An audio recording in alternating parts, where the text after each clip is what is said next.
This is Coach Ernel. Ngayon ay magsisitap ako.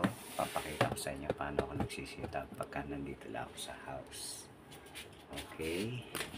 Ayan, dito ako sa may ito na napakay ko mainit.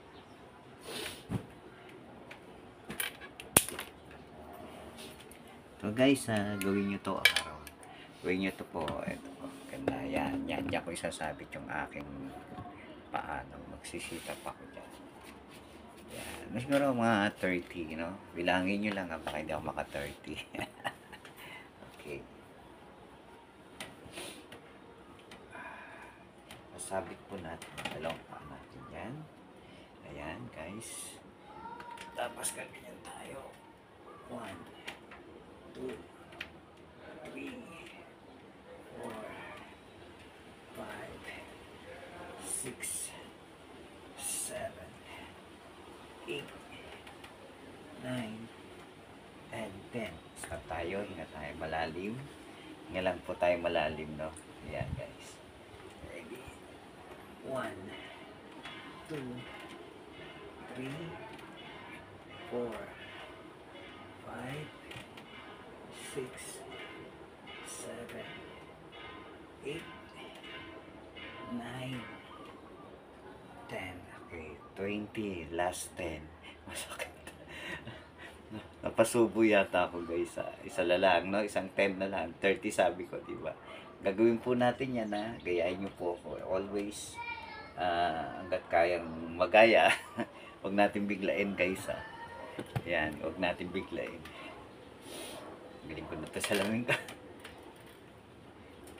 1, 2, 3, 4, 25, 26, 27, 28, 29, 30. Yan, guys. Hinupad ka. Bukas tignan natin kung maka 35 tayo. Pwede naman yan. Paputol-putol kahit 100 nga, no? 30 sa umaga, 30 sa tanghali, 30 or 40 sa hapon.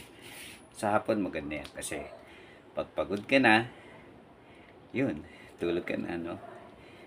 Eat lang konti before you eat. Before nyo gawin yan, mag-eat mo. Hindi. Before nyo gawin yan, gawin nyo muna bago kayo mag-eat. Para masarap tulog. Ha? At tunaw yung mga natin, pads natin. Papawisan kayo. At the same time, lalakas yung tuhod nyo sa kabiti nyo. Pati yung paa. Kasi may puwersa siya. Hanggang hips. Guys. Kailangan natin yan, mga badminton player, mga volleyball player. Kailangan natin mag-sit up. Good morning and God bless po. This is Coach Ernel.